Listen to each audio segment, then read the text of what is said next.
Hola, ¿qué tal? Buenas tardes. My name is Marisabel Torres. I'm the program director of Mongabay Latam. I'm a journalist based in Lima. And today I'm going to be with Alexa Vélez, is managing editor also of Mongabay Latam. And today we want to share some tips, experiences, solutions, concerns about a topic that I think is very important, and I think it's something that gathers us together today, is how to bring scientific content to a more diverse audience. Why? Because I believe we all want to expand the conversation. Why? Because being here with all our friends and colleagues is cool, but I believe we want that our content goes beyond that, no? And why? Because we want to make an impact. We really believe that we can connect with policymakers, that if we can connect with indigenous communities, what we are doing can be more useful. But a way to get to a more diverse audience is through journalists, I believe, through journalism. But sometimes that relationship between scientists, experts, techs, conservation people, and journalists could be a little bit complicated. And let me get to this, and I believe it's a little bit real. I cannot defend all the journalism in the world. There are some sensationalism, there are very light journalism, that is correct. But also, we as journalists, sometimes we struggle to understand what's happening on science. Because we know you have a really strict methodology, there are a lot of nuances on the findings, we want to say something, but we cannot say it exactly like that. So we have different kinds of methodology. And it's a good opportunity to know why we are doing what we are doing, why we need to summarize, why we need to tell a story, why we need to ask you when we are going to do an interview, why is the first time that you decide to be a scientist? And sometimes I say, why do you need to know this? Because I'm going to explain my findings, but because we have to build a story about everything, and not only list findings. So let me, and this is a really important thing, we are now, there's a sense of urgency in the public opinion, and also the idea that nothing is happening, that everything is terrible, that there are no solutions. And here we have spent 3 days talking about really cool solutions and things that are helping to move conservation forward. But we need to put all those knowledge out of this conference. So we need to start thinking about how to connect to the audience. And I would like to make an example that works for us, and it was a little bit funny for us. We in Mongabay are always trying to make stories about new species. And we are always trying to do stories about species that are not charismatic. For example, the insects. And we found this paper about a new mantis. And one thing draws our attention, that is that the new name for this massive is Ondurantema chespiritoe. Somebody know what is Chespirito? Okay, he's Chespirito. Chespirito is a very well-known Mexican comedian, and he had a character that is the Chapulín Colorado, that is a superhero, a very clumsy superhero, based on a cricket. So we thought, oh, cool, we can make the story, talk about insects, talk about how scientists homage some people through names. Okay, we made the story, we published the story, it have great readership, but someone had a better idea, and not only put the story, but also did that.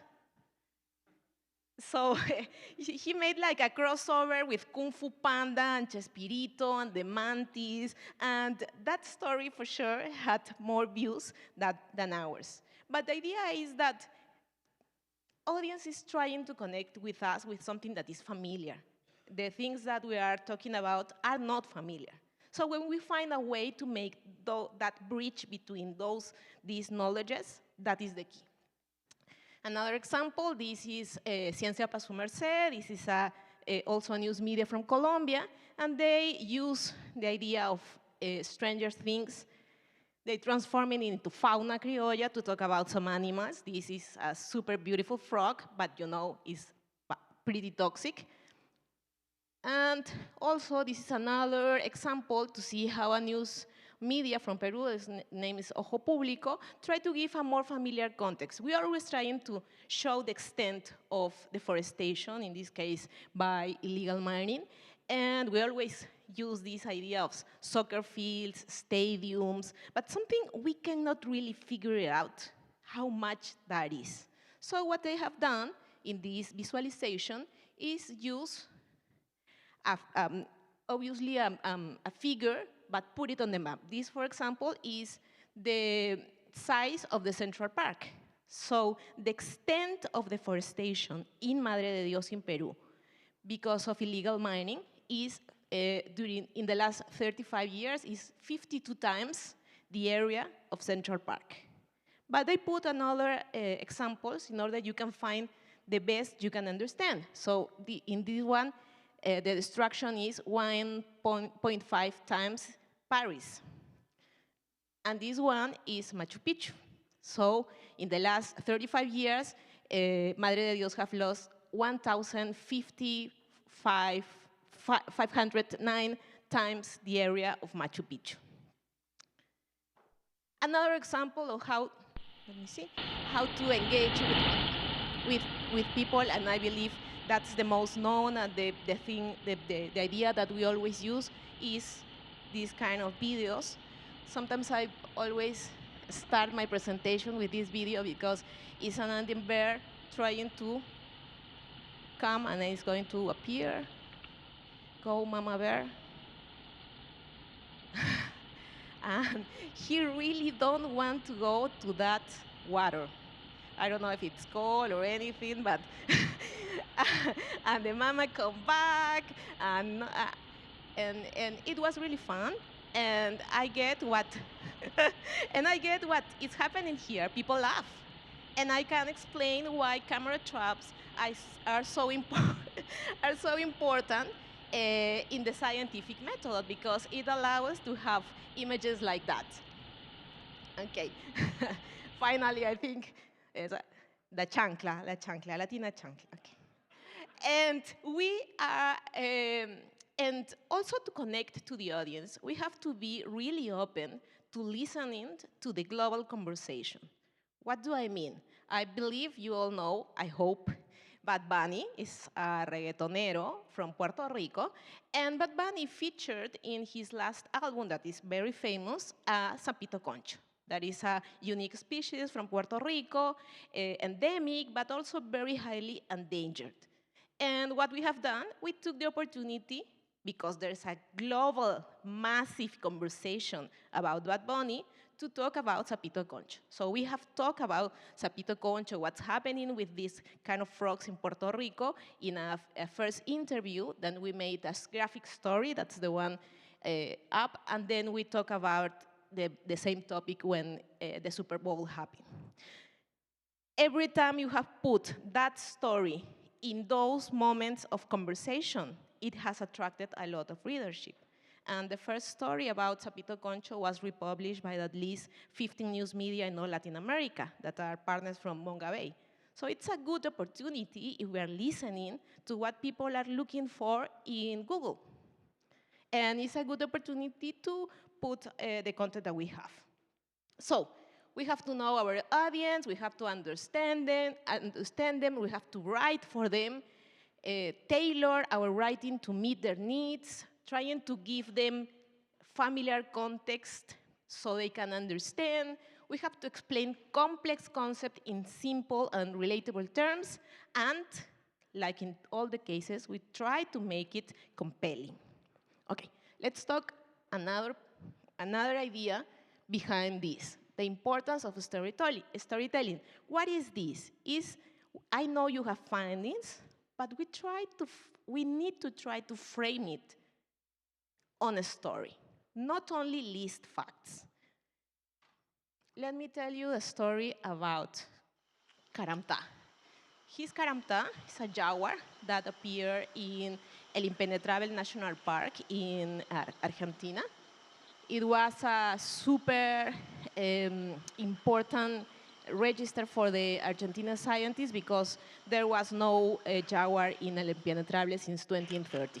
So we started to do the story because we want to know what had happened with jaguars in that area in Argentina. So we start to talk with the scientists. And in the middle of the story, he told us, we are starting a series of action to try to anchor the jaguar to the place. And we said, anchor?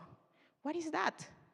So the scientists were trying that the jaguar stays in the protected area and not go to other places where there's a lot of threats to the animal. So they explained me how the scientists try to do that with some animals. And so, oh, and what are you going to do? Probably we're going to bring a female jaguar. Oh, cool. I didn't know, because journalists, we don't know that those are some kind of procedures that you can have. So we made the story, but we keep the relation. And that is the second story. So the scientists capture the jaguar, put the collar with the GPS tracking device, bring a female. The first one didn't work. Then bring another one, that is Tanya. And it seems that something was happening. And we interviewed some people while we were doing the second story. And one of the intendants of the El Impenetrable said, okay, the rest of the time, he stays in the surroundings of the coral because he's super in love. Okay, so he's starting to make the story about what's happening. If you read the story, there's the scientific procedure that we are following in the story, but also this personal approach to what's happening in El Impenetrable. So they have these videos of Tanya and Karamta getting to know each other. And also the photos and the infrastructure they built so they can keep the partners in a better surveillance. And also they explain us how it is. They have these cameras. They are Karamta seems a little bit nervous because he was very young and inexperienced. So everyone in the scientific base was also nervous for him. So finally, we published the second story. And of course, we want to know what happened, right? What happened? Okay, we get the third video.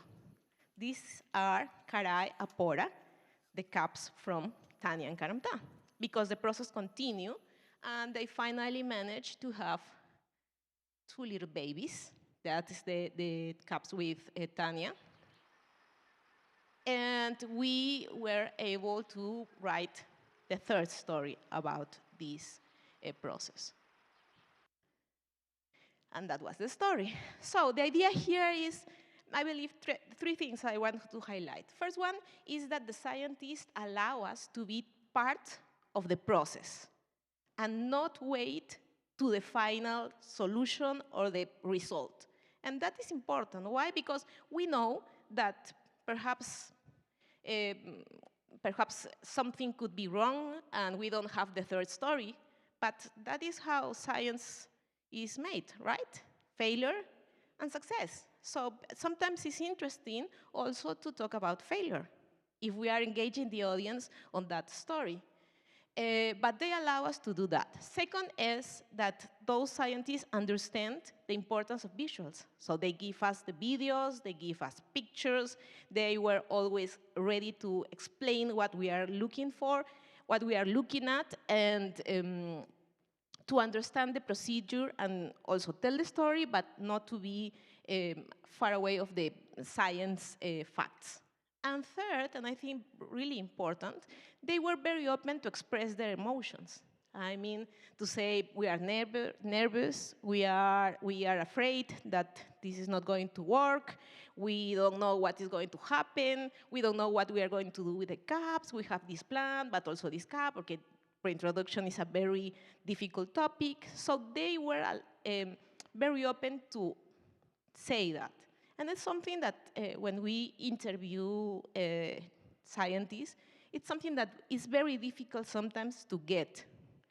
I think leading with journalists could be a little bit difficult, but we do some personal questions because we want to frame a story about you. For example, let's see this interview with a scientist in Revallagigedo National Park in Mexico.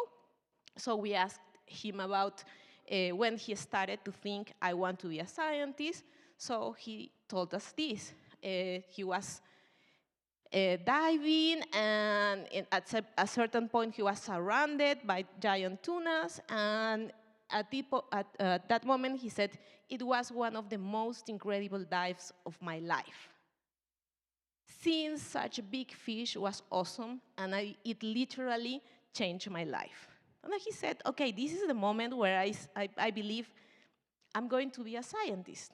And it's important, and I believe all of you have that moment where you said, okay, this is the moment, this is why I want to explore these plants, this satellite imagery, everything. And there is always a personal, very emotional reason behind that, and we want to know that, and we want to tell a story about that. Okay, so we have to identify compelling stories. You have to identify yourself as a compelling stories, because your procedures, your process, your methodology is also important. You have to tell a story, include human elements, personal stories. Don't forget visuals and multimedia. Please incorporate images, charts, videos, trying to clarify complex ideas.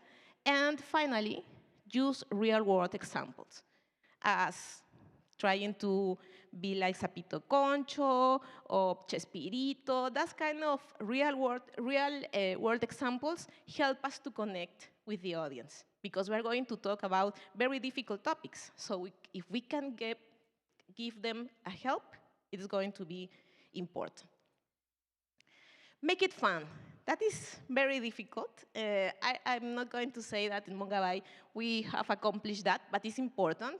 One example from another, in this time from Instituto Humboldt, from Colombia, there was the World Cup, so they decided to put together the dream team of biodiversity in Colombia.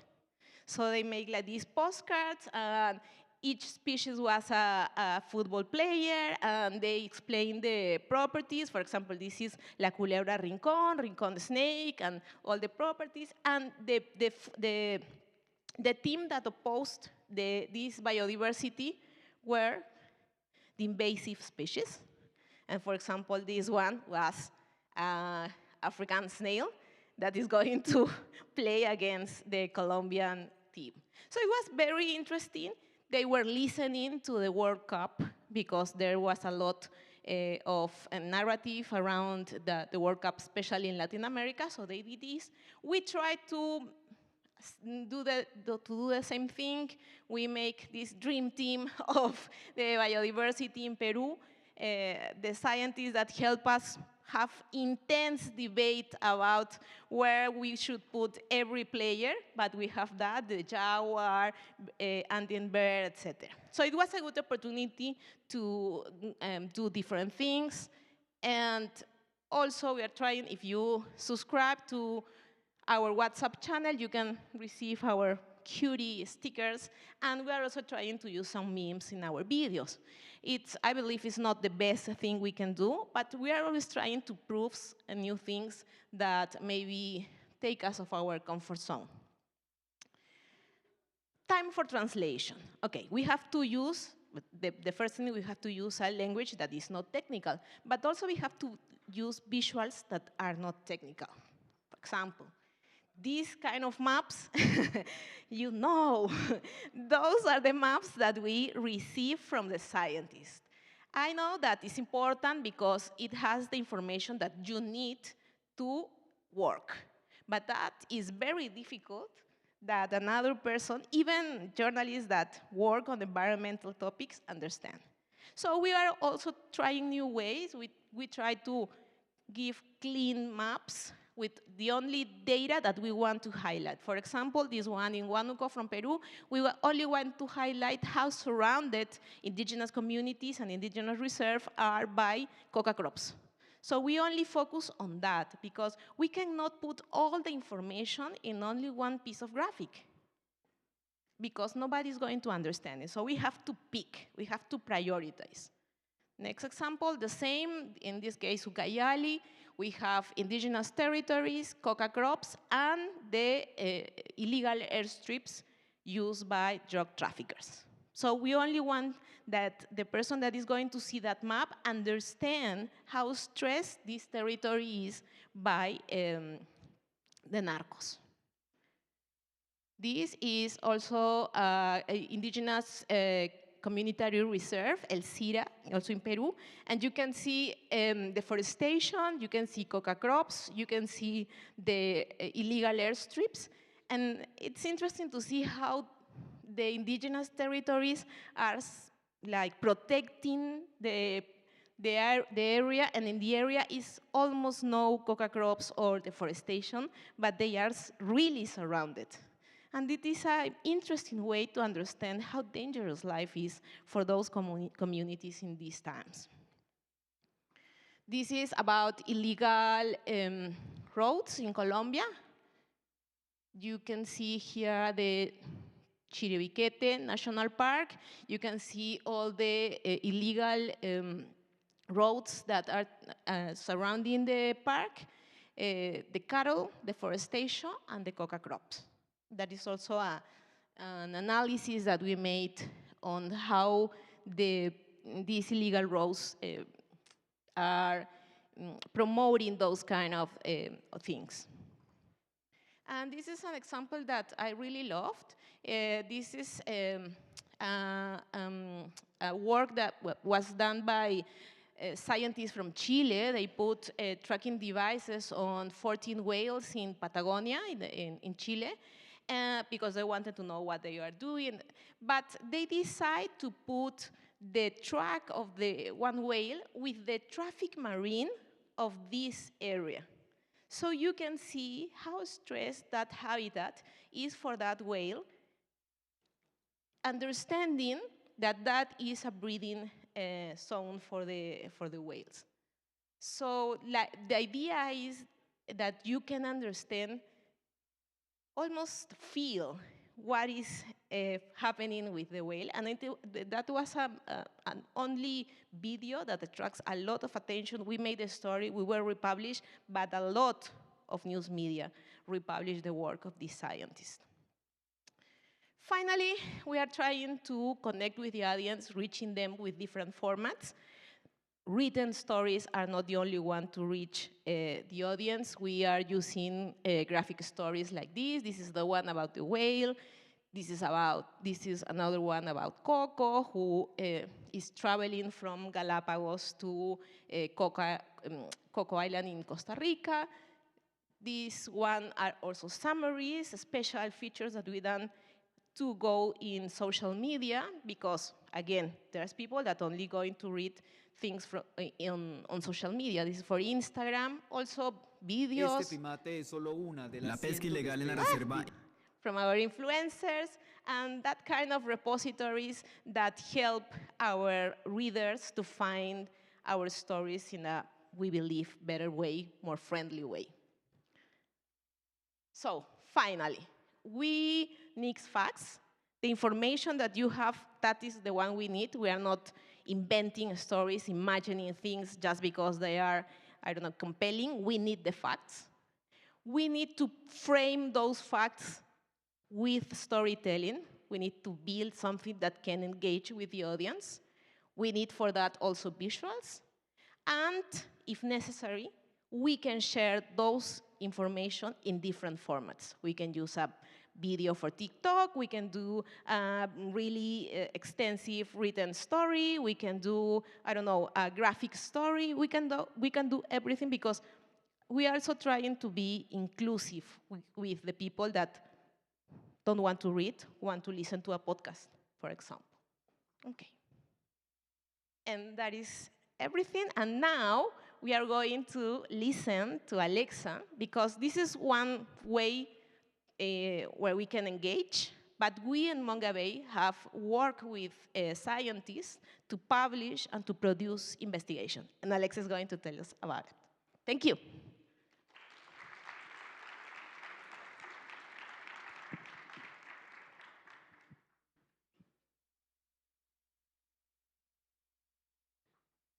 Hi, everyone. There's my presentation. Okay, thanks for being here. So as Marisabel said, this big light here. As Marisabel says, I'm going to share with you some examples of how journalists and scientists can work together. In this case, to develop like powerful investigations that sometimes takes a lot of time. And yeah, I always like to start with this specific case that is from 10 years ago. This was the first time that we worked with a scientist to develop a story. And it was a case of deforestation in Bolivia. So at that moment, I received an email from a scientist who sent me a message saying, hey, Alexa, please, I want you to please to help me to investigate this issue. And he pasted this number in the mail. 10 years ago, I have never used a platform of satellite imagery. So I said, well, he's trying to tell me. So I answer back to him and tell him, say, hey, what do you want? How can I help you? So he sent me this image. And in that moment was clear for me. And he told me, we have a case, we have developed, we have found a place in the area of Rurrenabaque in Bolivia where there's a massive deforestation, and they have mapped around 6 hectares of forest that have been lost between July and September of 2016. And it was occurring 2 kilometers from the Madidi National Park. That was something that really concerned the scientists. So what we did at the time was, wow, it seems very interesting, but was hire one of our freelancers and tell him, hey, you need to call people on the ground, to sources, and let's check out if there's something happening. So he called on the ground, he told me, yes, Alexa, everybody is confirming there's a huge deforestation in the area, and it seems that it's affecting a lot of indigenous territories. So we decided to send the journalists on the ground. So how scientists help in this specific case? The key data, the main information came from a scientist. They shared the coordinates, and we were following on the ground, the journalists who go on the ground following each one of the coordinates that the scientists share with us. So that guide all our reporting on the ground. And we were also, with all the information, we were able to analyze the impact on the territory. We went there, we make an overflight. This is how the deforestation looks like. And we did the other part, because scientists share with us the information, the key data, but then we do the investigation, the verification on the ground. And what we found was like 4 months before this deforestation, the government of Bolivia inaugurated a sugar mill for sugarcane, to process sugarcane. But at that moment, everyone says, but where they are going to take the sugarcane? Well, they start cutting all the forest in an area, and there was an illegal deforestation. And the scientists help us to calculate the amount of forest that have been cut, around 2,000 hectares between 2011 and 2016. And we also found on the ground that the deforestation was inside indigenous territories, the territory from the Tacana community. So with all that information and the reporting, we published this story. In Bolivia, la caña de azúcar sabe de deforestación. In Bolivia, sugarcane tastes like deforestation. So this was the first time, and for me it was great, because I thought, okay, so we can work with scientists to develop maybe more things, not just this one that came from a specific data that they share with us. And then we developed this investigation that was published last year, the 3 flights. And what we did in this case was we worked with artificial intelligence to find illegal airstrips for drug trafficking in the Amazon of Peru. So at that moment we said, okay, what was happening in the territory? That's a question that we always do in Mongabay. We're always thinking like, now, 10 years after that, we think on maps. what is happening there. So this is back in 2018, to tell you like a short story, but this is important. We were covering a story about deforestation inside a protected area, which is the Baguaja-Sonene National Park, which is in between the regions of Madre de Dios and Puno in Peru, which is a great area. And we were investigating the expansion of illegal coca crops in there. And what we found at that time is were 2 airstrips inside the protected area. So for me, was like the first time I saw an airstrip using satellite imagery. It was amazing. I saw like, okay, we should try to map other infrastructures like this in other sensitive spaces, like indigenous territories, protected areas. And 4 months after that publication, the police intercepted a small plane loaded with cocaine in one of those airstrips. So we were thinking that issue, and every time the teams go on the ground to cover a story about problems in indigenous communities or in protected areas, they come and say, hey, Alexa, people is saying that there are airstrips in there, that they have problems with people that are putting illegal coca crops in their territories. So we start like collecting the coordinates of the airstrip that we found. And at that moment we said, we should develop a huge investigation in at least 5 regions of the Amazon of Peru. But we knew at the time that that will take us forever because we have to go territory by territory. So we keep that idea in mind for a long time. I know if you scientists happen the same, but I was thinking in the idea, how can we find a tool that can help us to investigate this issue? So in 2020, the pandemic arrived, and a lot of indigenous leaders began to be killed in the Amazon of Peru. That was really new for Peru, for the amount of people that have been killed, because if you see Colombia has a huge number, but for Peru was new. And we were not talking about 1, 2, they were 15 at least. And in the same regions that we were thinking. And every time we do a story, Yvette's here, one of our reporters, always said that the main problem behind that was drug trafficking. So our friends from Armando Info, which is a media from Venezuela, a really good media, they use artificial intelligence in 2022 to find plots for illegal mining in the state of Bolivar, in Venezuela. You know, in Venezuela, it's almost impossible to have access to information, but they use this tool and start mapping all these plots for illegal mining. And at the same time, while they were finding the places, they saw near the illegal mines airstrips. So when I saw that, I said, we need to do the same. We can use that tool to search for the airstrips that we need to find in Peru. So we get in touch with the scientists that work in that, that help the journalists in that investigation, which is the NGO based in California, Genome. And we start to plan the investigation that took us around 2 years. So how the scientists help us in this case? They help us to develop a search tool with artificial intelligence that was really important for all our investigation. It was the starting point. They also help us to track with the search tool the airstrips, and they found for us around 128. And they then help us to overlap the airstrips with different layers of information to see where were located the airstrips that they were finding, like indigenous territories, protected areas, forest concession.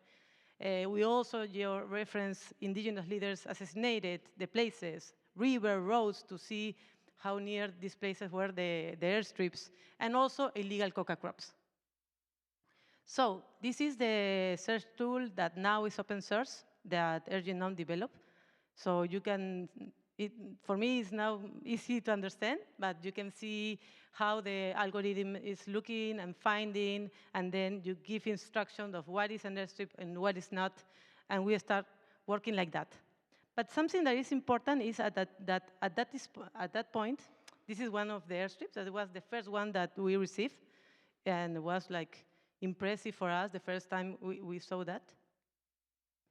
And then comes the work that journalists do. It was, okay, we are going to work on verification. So we develop all this database with a lot of categories, but because we want to establish if those airstrips were being used for drug trafficking, and in which territories they were, etc. So we take for verification around 8 months, because we have to start it from 0. You have the dots in the forest, and then you have to check which place is near that airstrip to find somebody who can help you to verify that airstrips. And we talk with around, we talk with around 60 different sources, like police, militaries, people on the ground, NGOs, prosecutors, and with all that sources, we managed to develop this investigation. And when we did the overlapping, we realized that all the airstrips were in 3 regions of Peru: Pasco, Huánuco, and Ucayali. And the 15 indigenous leaders that were killed since 2020 were from those regions. So at that moment, we decided to focus on our investigation in those 3 regions. And we managed to confirm that 67 clandestine airstrips for drug trafficking were in these 3 regions of Peru, as you see, surrounded by coca crops, and 56 of them were on indigenous land, in and around indigenous lands.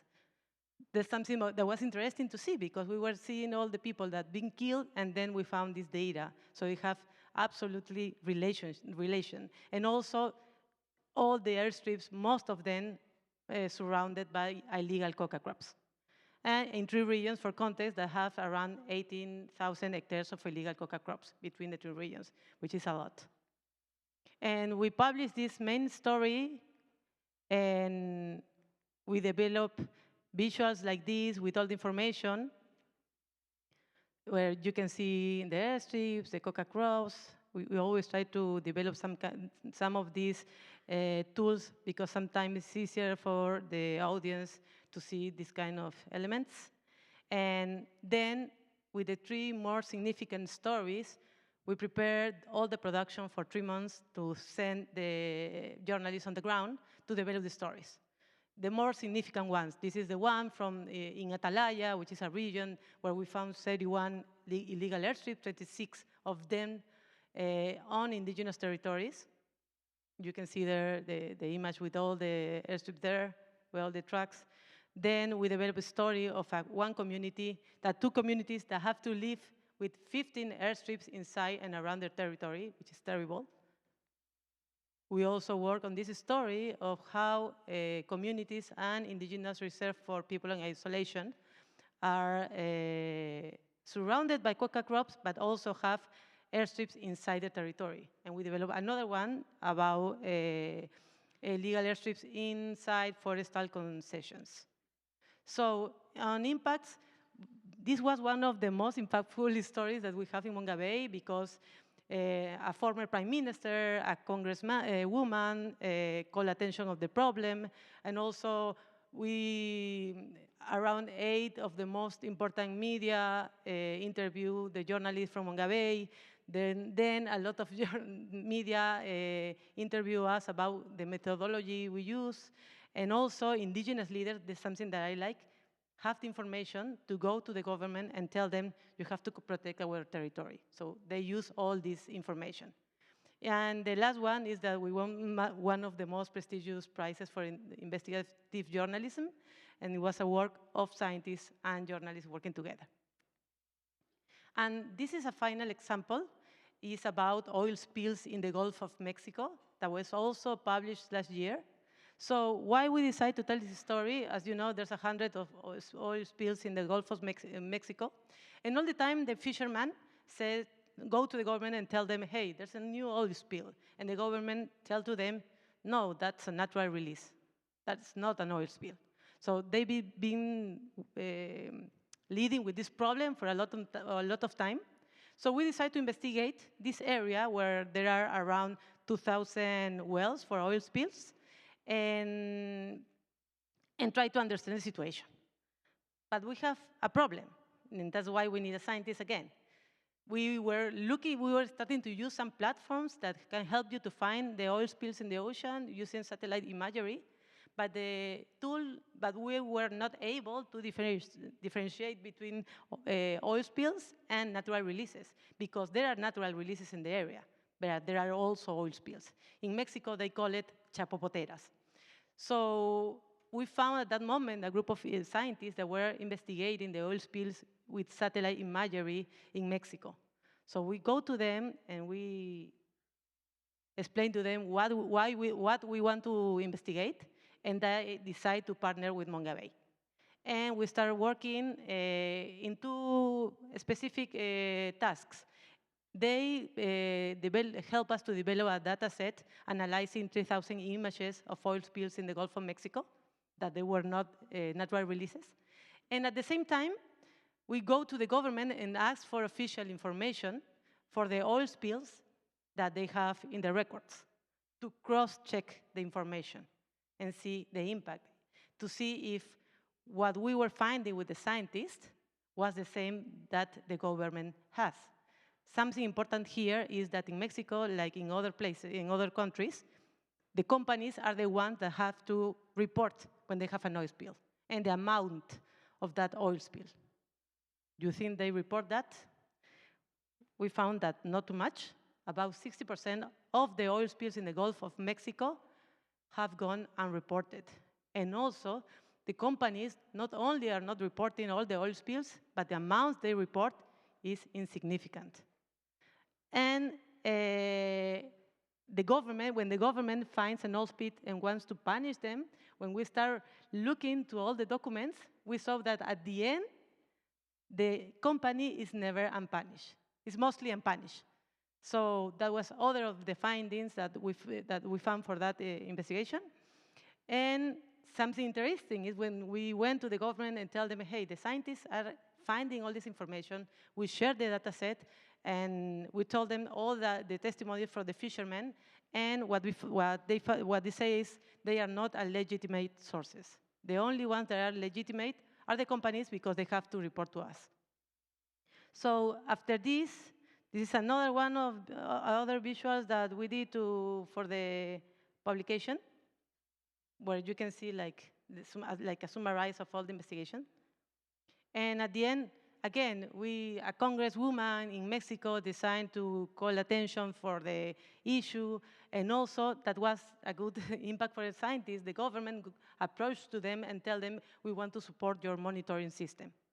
They were not working together, but they give this first step to try to work with them. And also they start receiving offers of funding for NGOs from civil society. So those are the, those are the two examples I want to share with you. So I don't know if we have time from some QAs. Yes, 9 minutes, if somebody has some questions.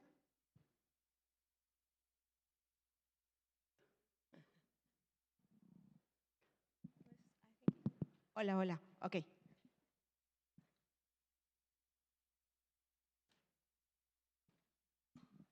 Thank you. Those were really interesting case studies. I'm just curious about how Mongabay is thinking about AI and either using AI or thinking about AI in terms of search and making sure that your stories are still getting the attention that they deserve. Yeah, I think AI is a very difficult topic to discuss. We use AI in cases like this because it's very helpful. The AI help us as it helps you to process a lot of information in not so many minutes, so we can save some time. In terms of stories, we are not going to use AI for those stories, but we believe AI also could help us to translate some stories to some indigenous languages. That's something that we are going to do, and we are working on building an app specific for that. We also, and we are not allowed to use videos or images built by AI, because in this field specific on environmental topic, I think it's not the ideal. So we tried, and I think we are figuring it out on the moment, as we all are doing, trying to put ethics on the first plane, on the first as the first principle to take decisions. I don't know if there's another question? Question? Or idea or concern? Thank you. I have a question. Okay. Here. Hi. Yes. So I wanted to know, I know that your duty as journalists is to report on the stories that you're writing, but you also mentioned that you've been working with authorities to corroborate information like the land strips and stuff like that. So how do you manage that relationship in the age of technology where information could potentially be leaked and police have usually very strict regulations of how to handle data? How do you navigate those relationships? Thank you. Yeah, we are very careful on that, and I believe Alexa could explain more. But for example, in the case of the airstrips, as if you read the stories and all the features, you will find no names in the maps, because we wanted to be sure that all the communities were safe, because even if the government decided to do some kind of operation with the police, it would endanger the communities. So we were really sure that we wanted to do this only as a material that will attract attention, and then figure out how some action can happen on indigenous territories. But we don't sadly, we are not using the names of people. And in some cases, they wanted to be named because they want to say, okay, this is what's happening in our territory, and we don't mind if we are killed. But that's something really difficult to manage when you are a journalist. So we try to negotiate with them to find another sources that allow us to balance the story, to have enough sources. We always have to tell and to ask the government for their version, but we are very careful that don't put anyone on danger. And something that is, just to add to Marisabel, something that is very, very complicated is to have access from information from the government. Normally, we send petitions, official petitions, using the transparency law. And there's something that happens not always in Peru, not only in Peru, but in Latin America in general. So there's this gap, and that's why we try to work with different tools and technology, because we have to develop our own information, because the government is not giving the information to us. Actually, I asked for the airstrip for the government, to the government, and sent 3 letters, and they never sent back the information that I asked. That's why we have to develop all this investigation. And also, if there's only another question, but to add, there are different ways that we can connect about this information. We know there are some sensitive topics, but you can bring us a story where that you want to appear, but also you can come to us with stories where you don't like or want or can't appear, because you are on the field, you know what's happening, you know where are the threats, you know who's who, and that is vital information for our reporting. So if you trust Mongabay, or you trust the journalists that you are going to tell those stories, so try to be clear, I want to do this as background information, don't use my name, but it's important because it's difficult to report on those territories that are so isolated. And the information that you bring to us is key. I believe we would never do all those cases and investigation without the help of the scientists from the field. Okay, I think I have one question here first, and then another one.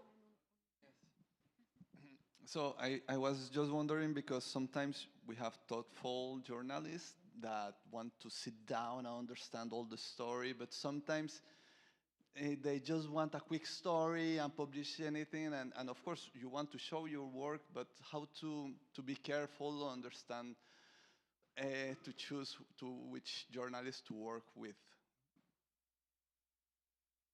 That is a good question. I think that you should look for journalists that you have read and that you trust.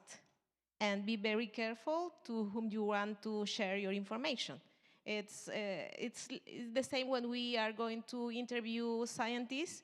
We try to look, who are you, if you have, I don't know, published papers, if you are well respected in your community. It's the same. You have to make a little bit of investigation of us, because we want to be sure if we are going to be respectful with your information and respectful with sensitive topics.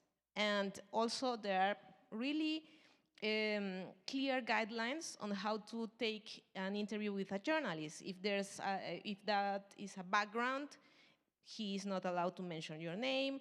If it's off the record, it's the same thing. It is on the record, you have to know that that's on the record. That's something that also is very difficult for some scientists to understand. They said, no, I didn't say that. No, you have, because I have the recording. But we can talk if you think that you haven't said the best way.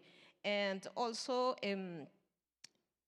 as you said, some journalists are going to be more, will have more attention to the detail. Another want a story that is simple. If your story can be told in a very simple way, maybe you can do it with a journalist that is not specialized. Because we should also look for another kind of journalist. Mongabay is cool. Please come, but there's also another journalist that we must trying to attract to these topics. Yeah, and one alert to that is when somebody's gonna want to interview you, you should know if he has already read your paper, for example.